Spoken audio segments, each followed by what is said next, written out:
Good morning friends, इडूसाला में आपका स्वागत है। हम लोग डिस्ट्रिक्ट क्विक बुक से वर्ल्ड ज्योग्राफी का डिस्कशन कर रहे थे। इसमें चैप्टर 9 तक हो चुका था और चैप्टर 10 है स्थल स्थलाकृति। ठीक है, तो स्थलाकृति में हम लोग ज्वालामुखी द्वारा निर्मित स्थलाकृति देखेंगे, साथ ही नदी द्वारा निर्मित स्थलाकृति देखेंगे, पवन द्वारा निर्मित स्थलाकृति देखेंगे और साथ ही और भी चीज़ें देखेंगे, हिमानी द्वारा निर्मित स्थलाकृति और साथ ही सागरीय जल द्वारा निर्मित स्थलाकृति और अभ्यास प्रश्न देखेंगे। तो चलिए शुरुआत करते हैं।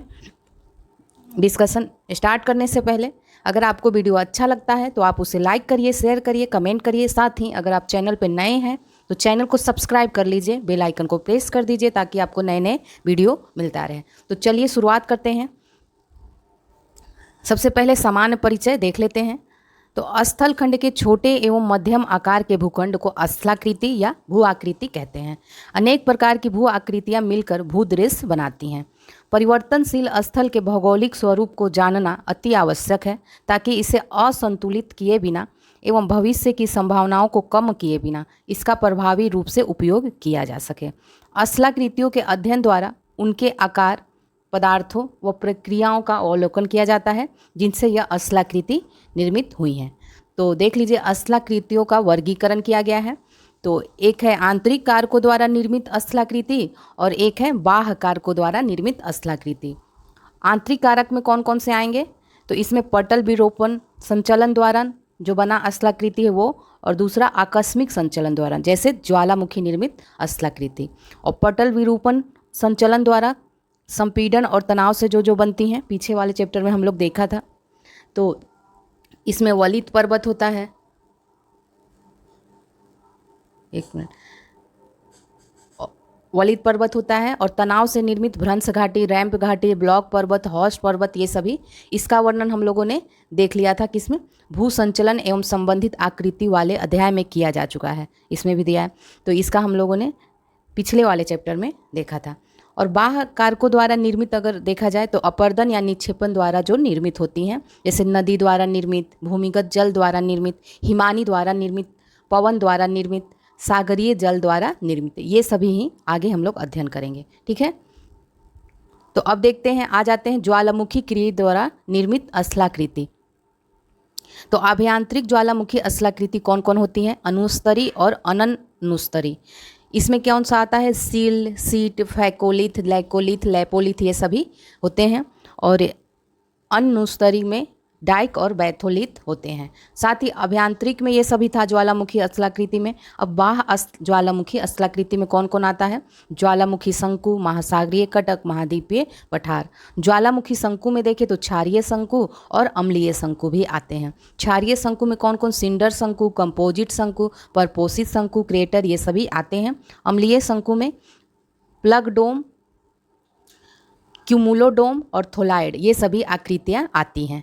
तो चलिए देख लेते हैं। ये देखिए फिगर, इसमें ज्वालामुखी क्रिया द्वारा निर्मित स्थलाकृतियाँ हैं। ये है डाइक, दिख रहा होगा आपको, ये बैथोलिथ है, ये सब बैथोलिथ है। यहाँ स्टॉक है, मैग्मा ट्यूब है, लैकोलिथ है, सील है, सीट है, सभी फिगर में आपको दिख रहे होंगे। ये स्टॉक है, देख लीजिए फिगर। तो आगे बढ़ते हैं। अब अभ्यंतरिक ज्वालामुखी स्थलाकृति के अंदर जो आता है उसके बारे में अब हम लोग अध्ययन करते हैं। तो सीट एवं सील, जब ज्वालामुखी मैग्मा सतह को तोड़े बिना सतह के नीचे क्षैतिज रूप से एक पतली परत के रूप में जम जाता है तो उसे सीट कहते हैं। ठीक है, तो यह सतह के नीचे ही क्षैतिज रूप में एक पतली परत के रूप में जम जाता है, इसे सीट कहा जाता है। किंतु जब जमे हुए मैग्मा की मोटाई अधिक होती है तो उसे सील कहा जाता है। ठीक है, इस फिगर में भी आप देख लीजिए, ये सीट है और ये सील है। आगे बढ़ते हैं। दोनों एक ही प्रकार से निर्मित एवं एक ही जैसी संरचना वाले होते हैं। इनमें केवल परत की मोटाई का अंतर होता है। सील और सीट परत के रूप में आग्नेय शैल का समूह होती हैं। जब मैग्मा का प्रवाह होता है तो मैग्मा का जमाव परतदार अथवा रूपांतरित शैलों की परतों के बीच हो जाता है। यह आग्नेय शैल आसपास की चट्टानों से काफ़ी कठोर होती हैं तथा समीपवर्ती शैल के कट जाने पर निकली हुई प्रतीत होती हैं। तो ये सीट और सील के बारे में था। अब देखते हैं फैकोलिथ। जब मैग्मा सतह के नीचे श्रृंग एवं गर्त के रूप में क्षैतिज रूप से जम जाती हैं तो निर्मित संरचना को फैकोलिथ कहते हैं। फैकोलिथ मोरदार पर्वत के अपनतियों व अभिनतियों के भांति आभ्यंतरिक लावा का जमाव है। ठीक है, देखते हैं लैकोलिथ एवं लैपोलिथ।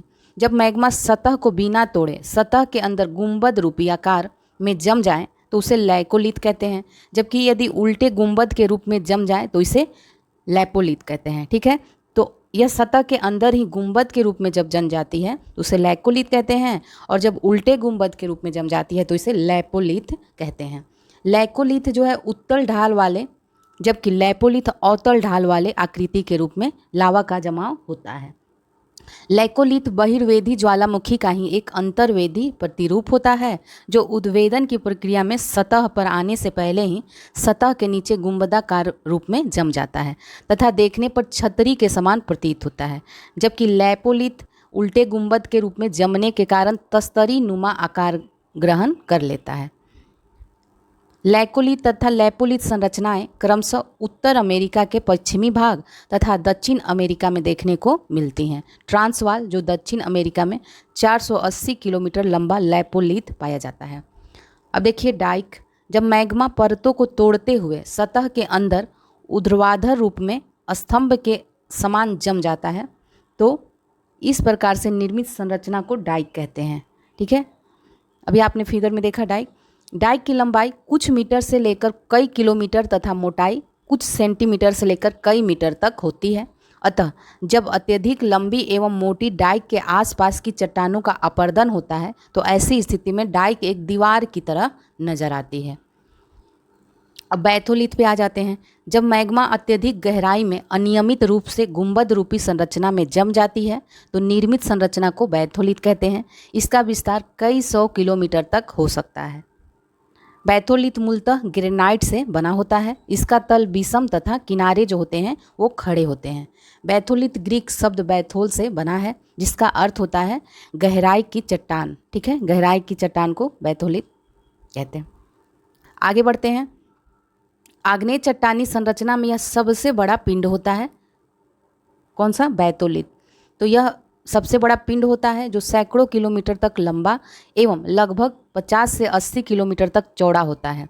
अत्यधिक गहराई में पाए जाने के कारण बैथोलिथ को पातालीय पिंड के रूप में भी पहचाना जाता है। तो बैथोलिथ को पातालीय पिंड भी कहा जाता है। अधिक मोटी संरचना होने एवं गहराई में पाए जाने के कारण ही इसके आधार तक पहुंचना कठिन होता है। संयुक्त राज्य अमेरिका का इदाहो बैथोलिथ लगभग 40,000 वर्ग किलोमीटर में विस्तृत है एवं पश्चिमी कनाडा का कोस्ट रेंज प्रमुख बैथोलिथ संरचनाएं हैं। भारत में रांची के पठार पर इस प्रकार की संरचनाएं पाई जाती हैं, जिसे रांची बैथोलिथ कहा जाता है।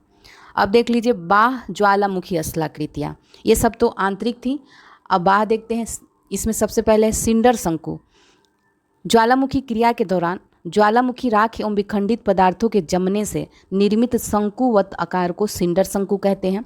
प्रायः यह आकार में छोटे होते हैं, किंतु ज्वालामुखी में पुनः विस्फोट के बाद इनकी आकृति तथा आकार में परिवर्तन होता है। इस शंकु की ऊंचाई कम तथा ढाल मंद होती है। सिंडर शंकु प्रशांत महासागर के हवाई द्वीप पर अधिक पाए जाते हैं। इसके अतिरिक्त मेक्सिको का जोरलो, सन सल्वाडोर का माउंट इजाल्को तथा फिलीपींस के कैमिग्विन द्वीप का ज्वालामुखी पर्वत भी सिंडर शंकु के उदाहरण हैं। तो ये सभी सिंडर शंकु के उदाहरण हैं। नेक्स्ट आते हैं कंपोजिट शंकु, क्रेटर एवं काल्डेरा। तो कंपोजिट शंकु में लावा और राख का जमाव क्रमिक रूप से होता है, इसलिए इसे परतदार शंकु भी कहते हैं। इस शंकु की ऊंचाई एवं ढाल की तीव्रता अधिक रहती है। इटली का स्ट्राम्बोली, जापान का फ्यूजियामा, फिलीपींस का मेयोन तथा संयुक्त राज्य अमेरिका का रेनियर, हुड एवं सस्ता कंपोजिट शंकु के प्रमुख उदाहरण हैं। ठीक है, ये देखिए कंपोजिट शंकु, ये क्रेटर है, ये पायरोक्लास्ट बहाव हो रहा है, लावा परत है, ये देखिए अपरिपक्व शंकु है,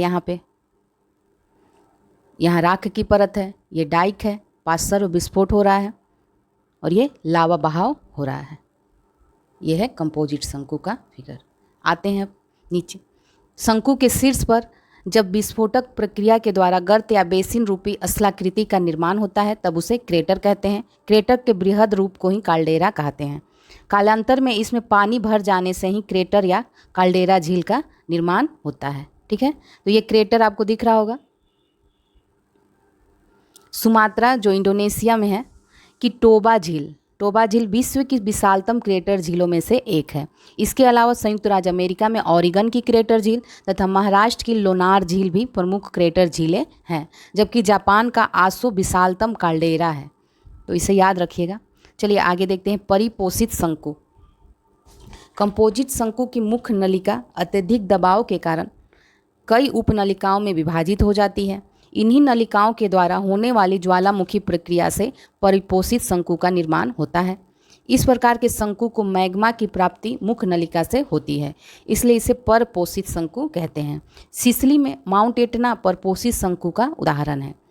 अब ज्वालामुखी प्लगडोम जब मैग्मा डाइक के रूप में सतह को तोड़ते हुए सतह के ऊपर स्तंभ के रूप में दिखाई देता है, तो इस स्तंभ रूपी जमे मैग्मा को प्लगडोम कहा जाता है। यह गाढ़े अम्लीय मैग्मा से निर्मित संरचना होती है। इसमें सिलिका की मात्रा अत्यधिक होती है। इसे ज्वालामुखी ग्रीवा भी कहा जाता है। ये देखिए परपोषित शंकु, ये है, ये लावा परत है, ये क्रेटर है, ये राख की परत, सतह छिद्र या निकास जहाँ से लावा निकल रहा है। ठीक है, आगे बढ़ते हैं। संयुक्त राज्य अमेरिका वायमिंग राज्य में डेविल टावर ज्वालामुखी ग्रीवा प्लग डोम का एक उदाहरण है। ठीक है, कुमोलो डोम क्या होता है? जब अम्लीय मैग्मा सतह के ऊपर गुंबद के आकार में जम जाता है तो इसे कुमोलो डोम कहते हैं।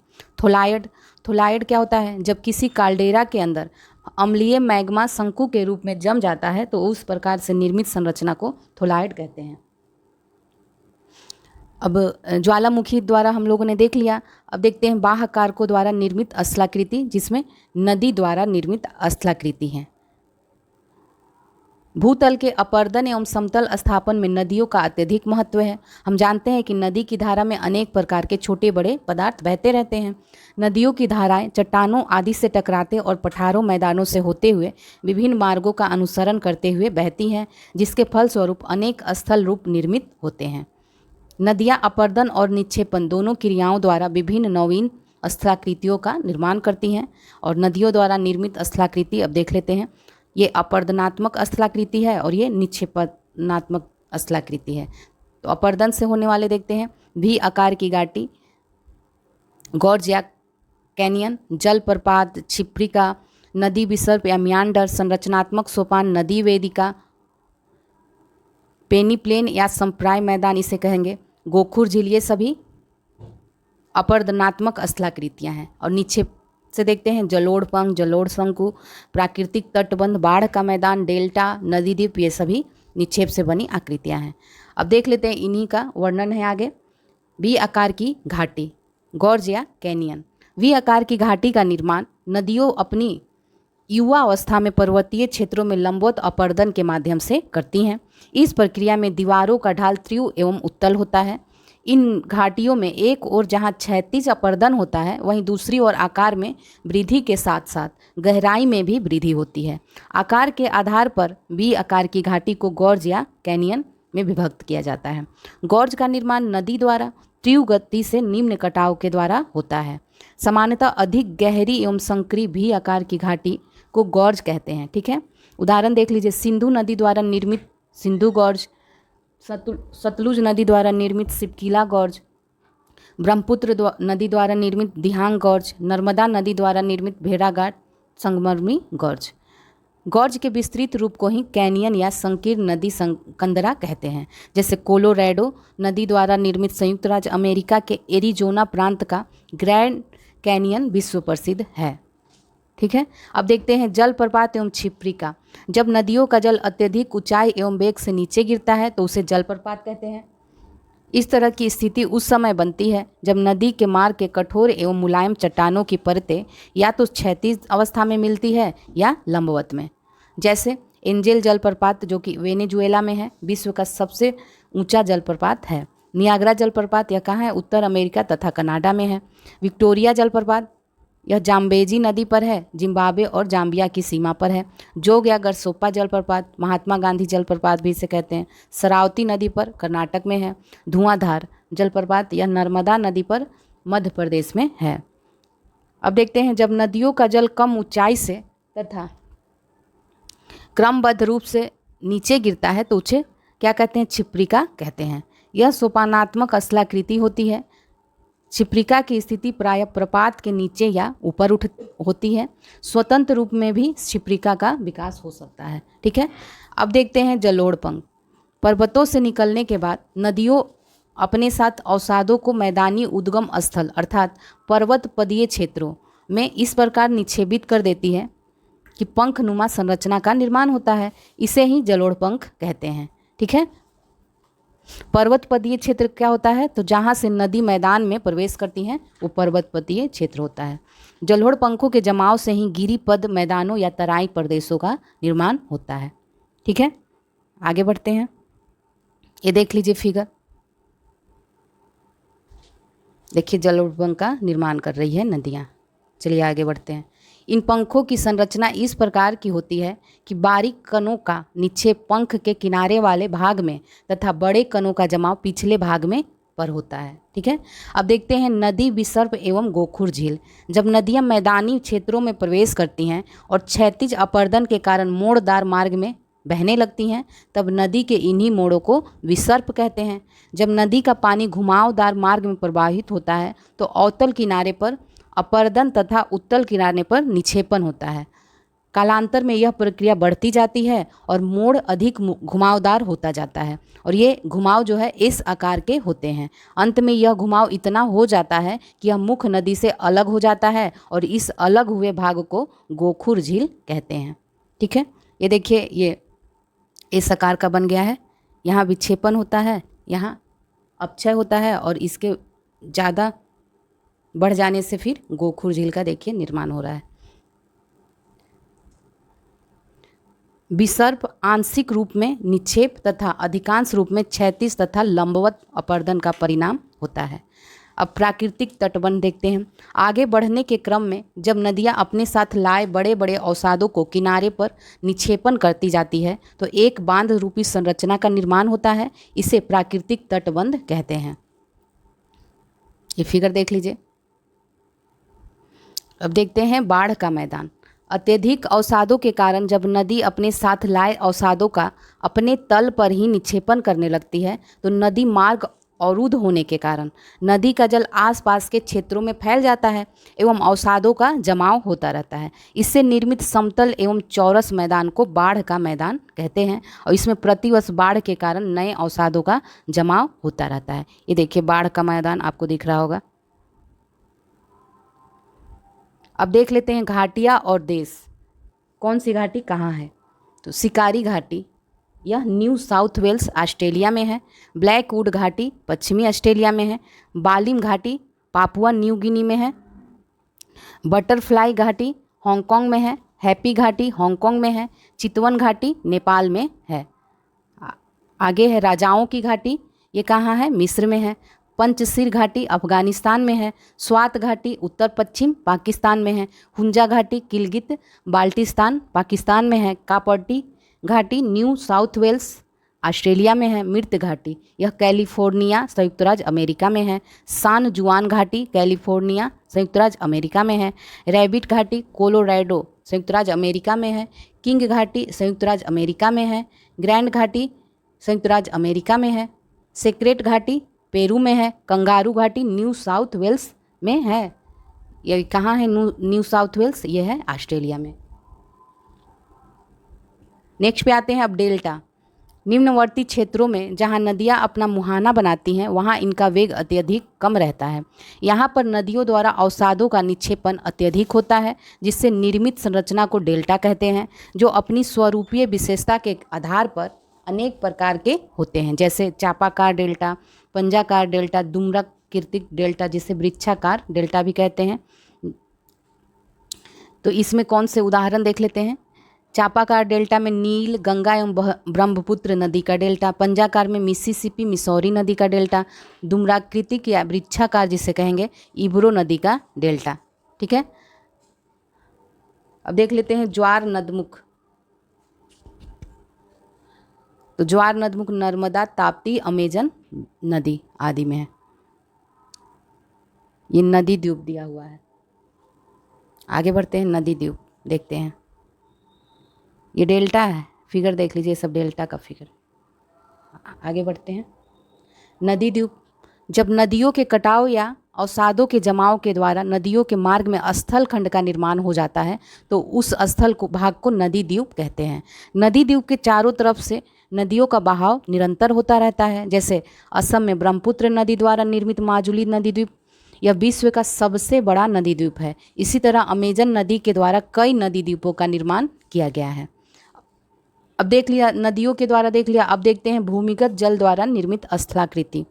तो पृथ्वी की ऊपरी सतह से नीचे भूपटल के चट्टानों के छिद्रों तथा दरारों में सिंचित जल को भूमिगत जल कहा जाता है। भूमिगत जल प्रत्येक स्थान पर एक समान मात्रा में नहीं होता है। ठीक है, ये फिगर है भूमिगत जल द्वारा निर्मित स्थलाकृति का। ठीक है, चलिए आगे देखते हैं। अब भूमिगत जल द्वारा रासायनिक अपक्षय में मुख्यतः कार्बोनीकरण की क्रिया महत्वपूर्ण होती है। चूने के पत्थर वाले चट्टानी क्षेत्र में भूमिगत जल द्वारा सतह के ऊपर व नीचे घूलन प्रक्रिया द्वारा स्थल रूपों का निर्माण होता है। इस तरह के निर्मित स्थल रूपों को काष्ठ स्थलाकृति कहते हैं। उदाहरण के तौर पर देखते हैं तो एड्रियाटिक सागर के पूर्वी तट पर भूमिगत जल द्वारा निर्मित काष्ठ स्थलाकृति देखने को मिलती है। इसी तरह भारत में बिहार के गुप्त धाम कंदरा में भी ये आकृतियाँ निर्मित हैं। भूमिगत जल द्वारा निर्मित अधिकांश स्थलाकृति को काष्ठ स्थलाकृति के नाम कहते हैं, जो निम्न हैं। कौन कौन से हैं? लैपीज। लैपीज क्या होता है? घूलन की क्रिया द्वारा सतह का ऊपरी भाग जब अत्यधिक उबड़ खाबड़ हो जाता है और शिखरिकाएँ पतली हो जाती हैं तो उस क्षेत्र को अनियमित पतले व नुकीले कटक रह जाते हैं जो एक दूसरे से दरार द्वारा अलग रहते हैं और इसको लैपीज कहते हैं। ये देखिए लैपीज। लैपीज को अलग अलग क्षेत्रों में अलग अलग नामों से जाना जाता है।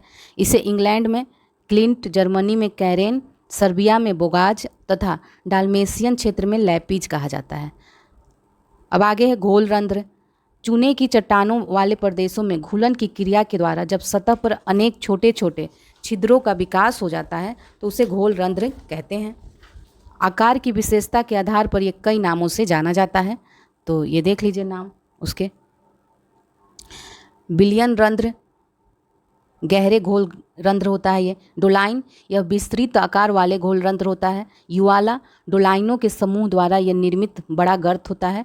पोलजे या पोलिजे, ये युवाला से अधिक विस्तृत गर्त को पोलिजे कहते हैं। और यूरोप का सबसे बड़ा पोलजे लियोनोपोल्जे पश्चिमी बाल्कन क्षेत्र है। ठीक है, अब देखते हैं अंधी घाटी।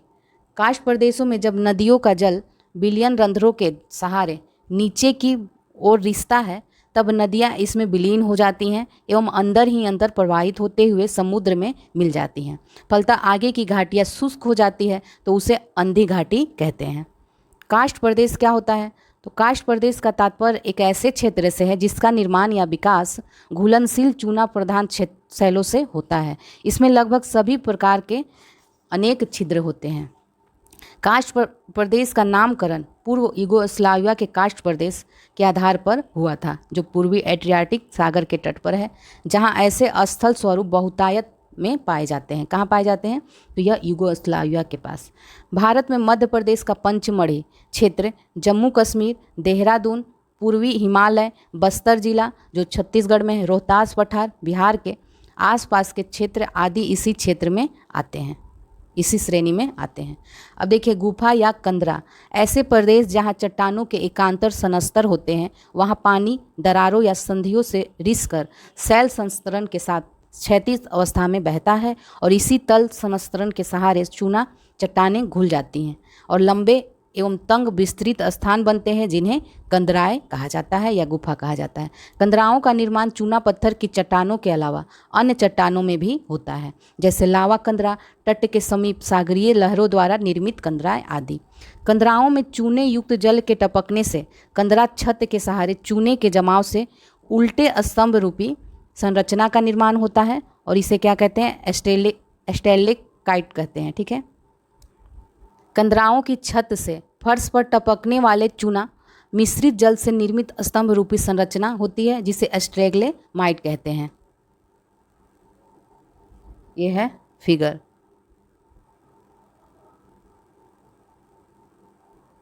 चलिए अब आगे देखते हैं। कभी कभी कभी कभी क्या होता है, स्टेलेक्टाइट एवं स्टैग्लेमाइट आपस में मिल जाती हैं, जिसे कंदरा स्तंभ कहते हैं। तो इन दोनों के आपस में मिलने से इसे कंदरा स्तंभ भी कहते हैं। भारत में देहरादून, दक्षिण पश्चिम बिहार के रोहतास पठार, छत्तीसगढ़ के बस्तर जिले एवं चित्रकूट आदि में कंदराएं मिलती हैं। अब आगे है हम्स। काष्ठ स्थलाकृतियों के पूर्ण विकास के बाद घुलनशील चट्टानों के ऊपर छोटे खड़ी ढाल वाले चूना पत्थर के अवशेष स्थलाकृति के रूप में खड़े दिखाई देते हैं।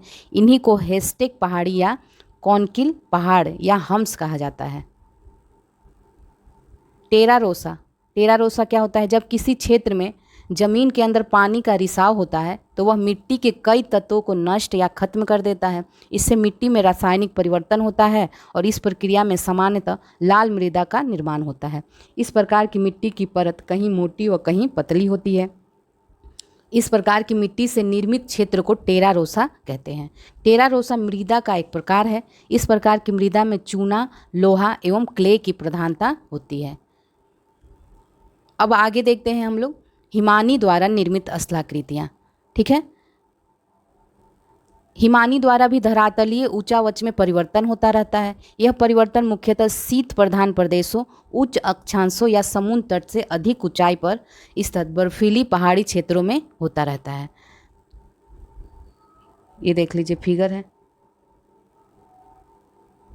इस प्रक्रिया के अंतर्गत अनेक नवीन सुंदर दृश्य स्थलों का निर्माण होता है और हिमानी द्वारा निर्मित प्रमुख स्थलाकृतियों का विवरण इस प्रकार। अब देखते हैं कि स्थलाकृतियाँ जो हिमानी के द्वारा बनी हैं कौन कौन सी हैं। तो यू आकार की घाटी। हिम नदियों के द्वारा लंबवत अपर्दन से निर्मित घाटी को यू आकार की घाटी कहते हैं। इनके किनारे जो होते हैं खड़े ढाल वाले होते हैं तथा तली सपाट तथा चौरस होती है। लटकती घाटी। मुख्य हिमनद घाटी में जब कोई सहायक हिमनद आकर मिलती है तो सहायक घाटी के तल अधिक ऊंचे होते हैं और इस प्रकार सहायक हिमनद की घाटी लटकती हुई प्रतीत होती है। इसलिए ऐसी घाटियों को लटकती हुई घाटी कहते हैं। हिम के पिघल जाने पर जब इन लटकती घाटियों से जल निचली घाटी में गिरता है तो प्रपात का निर्माण करता है और इस प्रकार लटकती घाटियों को प्रपाती घाटियाँ भी कहते हैं। अब देखते हैं हिम ग्वार या सर्क। हिम नदियाँ जब पर्वतीय क्षेत्रों से नीचे की तरफ सरकती हुई उतरती है तो आराम कुर्सी की तरह संरचना का निर्माण होता है। इसे ही सर्क कहते हैं। सर्क गहरे, लंबे व चौड़े गर्त हैं जिनकी दीवार तीव्र ढाल वाली, सीधी या अवतल होती है। सर्क प्रायः हिम से भरे रहते हैं, इसी कारण इन्हें हिमगार या हिमागार या हिमगर्त भी कहते हैं। अब एरिट या तीक्ष्ण कटक। निरंतर अपर्दन से सर्क के दोनों तरफ की दीवारें संकीर्ण हो जाती हैं, जिस कारण सर्क का आकार कंछी या आरी के समान कटकों के रूप में हो जाता है। इसे एरिट या तीक्ष्ण कटक कहते हैं। एस्कर। हिमनद के द्वारा बहाकर लाए गए चट्टानी टुकड़े एवं मलबे हिमनद के नीचे घाटी में जमा हो जाते हैं और बर्फ के पिघलने के बाद यह वक्राकार कटक के रूप में नजर आते हैं। इन्हें एस्कर कहते हैं। अब श्रृंग या हॉर्न।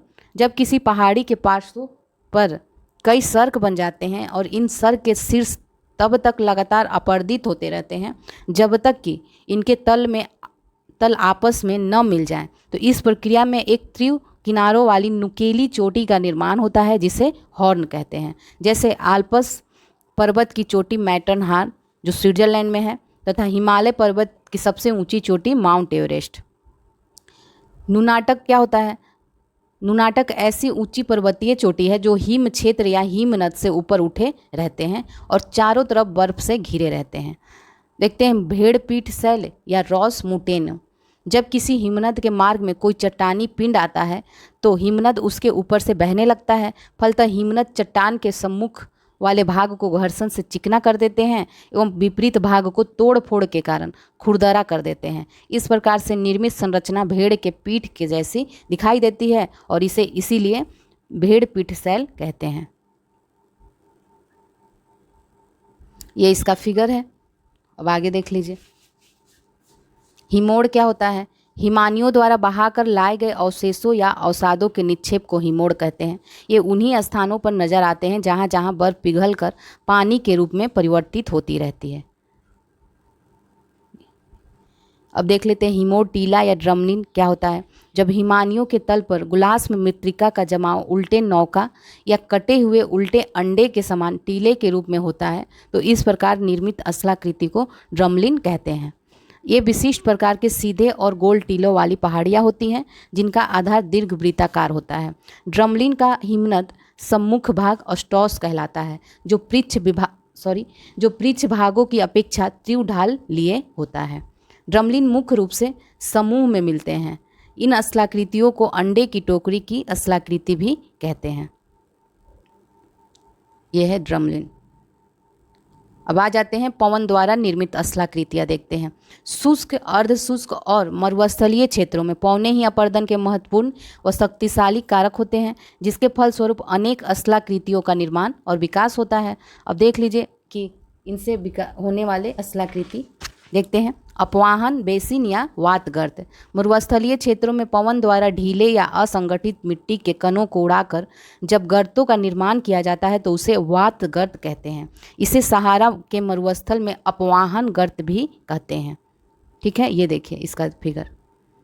सहारा के रेगिस्तान, कालाहारी, मंगोलिया, संयुक्त राज्य अमेरिका के पश्चिमी शुष्क भागों में पवन निर्मित अनेक गर्तों के उदाहरण पाए जाते हैं। संयुक्त राज्य अमेरिका के ग्रेट प्लेन्स में लघु आकार वाली अपवाहन बेसिनों को बफेलो वालूस तथा मंगोलिया में बृहदाकार बेसिनों को पांगयांग कहते हैं। नेक्स्ट है छत्रक शैल या गारा।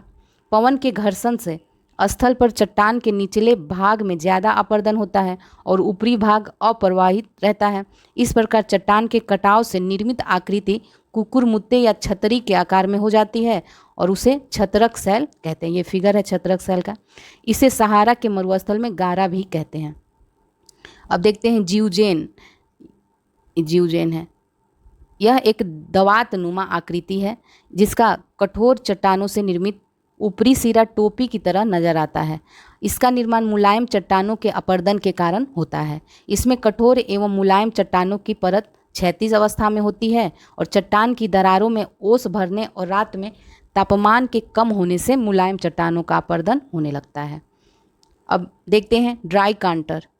स्थल पर पड़े चट्टानी टुकड़ों का आकार रेतयुक्त हवा के प्रभाव से जब घिसकर चिकना एवं तिकोना हो जाता है तो इसे ट्राई कांटर कहते हैं। ये ट्राई कांटर है।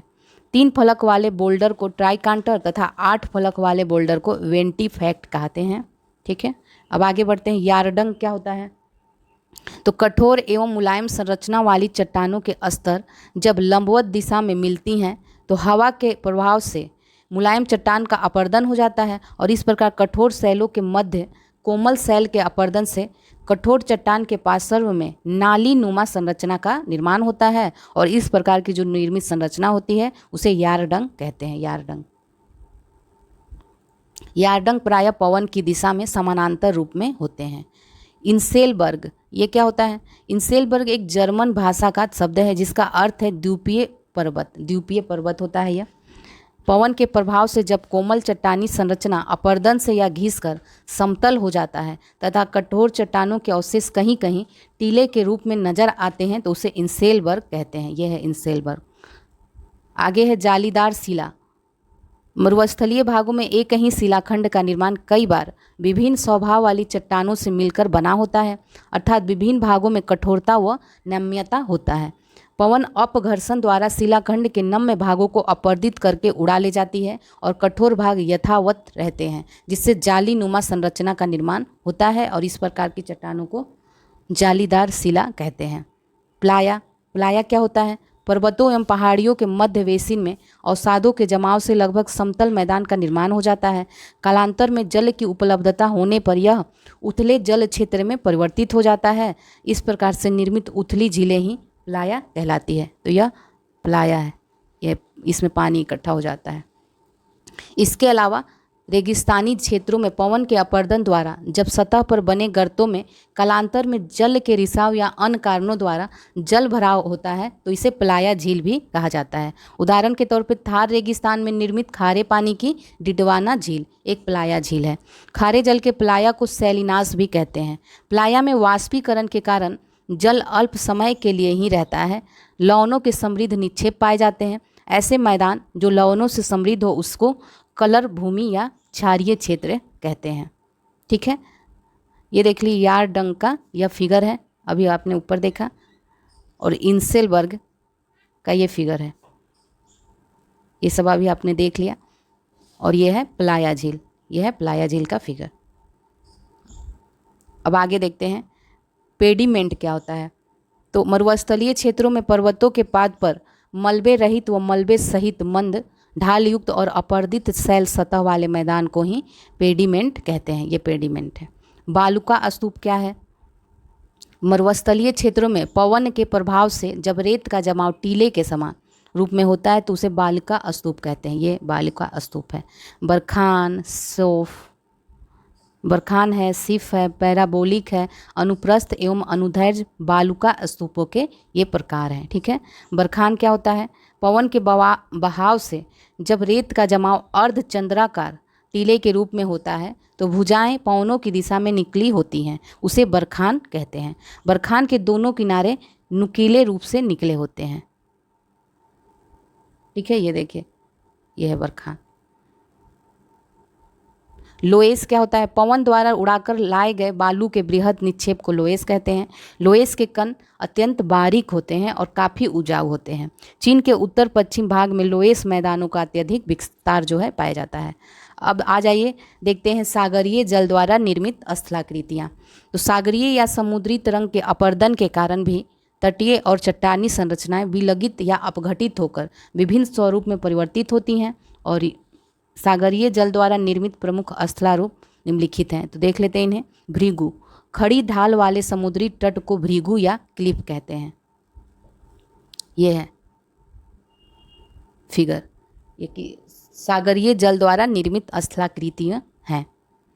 इसमें देखिए तटीय कंदरा या गुफा क्या होता है? तो भृगु की कठोर चट्टानों से जब समुद्री तरंगे टकराती हैं तो भृगु के आधार पर रिक्त स्थान बनाती हैं और इसे गहराई तक खोखला कर देती हैं, जो कंदरा कहलाती हैं। ठीक है। पुलीन क्या होता है? समुद्र तटीय भागों में बालू, बजरी एवं गुलास्म आदि के उथले जमाव से निर्मित स्थलाकृति को पुलीन कहते हैं। इसका निर्माण उच्च ज्वार तल एवं निम्न ज्वार तल के बीच होने वाले स्थानों में होता है। ठीक है, बीच होता है। भारत के पश्चिमी तटीय भागों में विकसित पुलीनों में जूही पुलिन मुंबई तट पे है, गोवा तट के सहारे कोलबा, कलनगुट, अंजना आदि पुलीन हैं। केरल तट के सहारे देखें तो कोलम पुलीन तथा पूर्वी तटीय भागों में विशाखापट्टनम पुलीन, पूरी पुलीन जो उड़ीसा तट पर अत्यधिक महत्वपूर्ण है। मेहराब क्या होता है? कंदराओं के विकास से जब गुफा में जल का बहाव आर पार होने लगता है तो मेहराब का निर्माण होता है। स्टैक, मेहराब के ध्वस्त होने के बाद समुद्र में खड़ी स्तंभ के समान चट्टान को स्टैक कहते हैं। रोधिका क्या होता है? इसका निर्माण प्रायः समुद्र तट से दूर एवं समानांतर होता है। इनका निर्माण ज्वारीय तरंगों एवं समुद्री धाराओं के द्वारा लाए गए अवसादों के निक्षेपण से होता है। जब किसी द्वीप के चारों ओर अपर्दित पदार्थों के जमाव से रोधिका का निर्माण होता है तो उसे लूप रोधिका कहते हैं तथा किसी द्वीप को तट से जोड़ने वाली रोधिका को संयोजन रोधिका कहते हैं।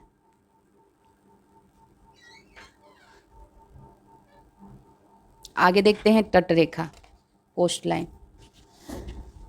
समुद्री तरंगों द्वारा समुद्री तट के निरंतर कटाव से निर्मित स्थलाकृतियाँ तटरेखा कहलाती है, जिसमें अंतरीप एवं खाड़ियों का निर्माण होता है। फ्योर्ड तट क्या होता है? कुछ तटीय क्षेत्रों में हिमानी अत्यधिक मात्रा में अपर्दन करती हैं और समुद्री सतह से नीचे तक गर्त का निर्माण करती हैं। कुछ समय बाद हिमानी पिघल जाती है और फ्योर्ड तट उभर कर आता है। इसके तट लंबे व संकीर्ण तथा खड़ी ढाल वाले होते हैं, जैसे नॉर्वे का तट। डल्मेशियन तट क्या होता है? समानांतर पर्वतीय श्रेणियों वाले भाग का धसाव या जलमग्न होने से इस तट का निर्माण होता है। यूगोस्लाविया का डाल्मेशियन तट इसका उदाहरण है। रिया तट, नदियों द्वारा अपर्दित उच्च भूमि के धसाव से इस तट का निर्माण होता है। इसकी गहरी समुद्र की ओर बढ़ती जाती है, इसकी गहराई जो है समुद्र की ओर बढ़ती जाती है, जैसे प्रायद्वीपीय भारत का उत्तर पश्चिम तट। हैपा तट, निम्न तटीय भूमि का समुद्री जल में डूब जाने से हैपा तट का निर्माण होता है। यह तट कटा फटा नहीं होता है तथा इस पर घाटियों का अभाव पाया जाता है। इजराइल के हैफा शहर के पास अवस्थित तटाकृति इसका उदाहरण है तथा हैफा शहर के नाम पर ही इस प्रकार के तटों को हैफा तट कहा जाता है। निर्गत तट क्या होता है? जलमग्न तट का ऊपर उठ जाने या जल स्तर के नीचे गिर जाने से निर्मित तट को निर्गत तट कहते हैं। जैसे भारत में गुजरात का काठियावाड़ तट। इस प्रकार के तट पर क्लिफ, पुलिन, मेहराब और लैगून आदि मिलते हैं। लैगून तट तथा रोधिका के बीच बंद या अंशतः बंद सागरीय जल को लैगून कहते हैं। वास्तव में यह खारे जल की झील होती है।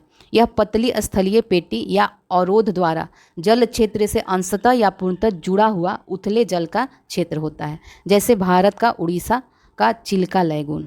ठीक है, तो अब आपका ये चैप्टर कंप्लीट हो गया। अब आगे इसका अभ्यास प्रश्न देख लेते हैं।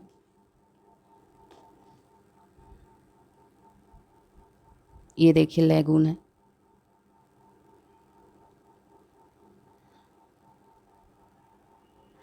अभ्यास प्रश्न देख लेते हैं। फर्स्ट है, टेरा रोसा का प्रारूपिक विकास उस भाग में होता है जिसमें चूना पत्थर होता है। ठीक है, फर्स्ट ए होगा आंसर। अपर्दन का कौन सा साधन यार डंक का निर्माण करता है? तो यह वायु द्वारा होता है। चूना पत्थर का वह स्तंभ जो गुफा की छत से नीचे लटकता है क्या कहलाता है? तो यह स्टैलेक्टाइट कहलाता है। पानी के समानांतर पर्वत श्रृंखलाओं के डूबने से जो समुद्र तट बनता है उसे क्या कहते हैं? तो इसके डालमेशियन कहते हैं। नेक्स्ट है, एक संकरी, गहरी तथा तीव्र ढाल युक्त किनारों वाली नदी घाटी को किस नाम से जाना जाता है? तो यह कैनियन के नाम से जाना जाता है। संयुक्त राज्य अमेरिका के दक्षिण कैलिफोर्निया में स्थित मृत घाटी निम्नलिखित में से किसका उदाहरण है? तो यह रिफ्ट घाटी का उदाहरण है। नेक्स्ट है, इंसेलबर्ग का निर्माण किस प्रक्रम द्वारा किया जाता है? तो इसका निर्माण होता है पवन द्वारा। ठीक है, तो ये सभी इस चैप्टर में हम लोगों ने कई टर्म देखा, तो आप इसे याद रखिएगा कि कौन सा आकृति जो असला आकृति है किससे निर्मित हो रही है, यही क्वेश्चन पूछता है। चलिए फिर नेक्स्ट वीडियो में मिलते हैं नए टॉपिक के साथ। ओके।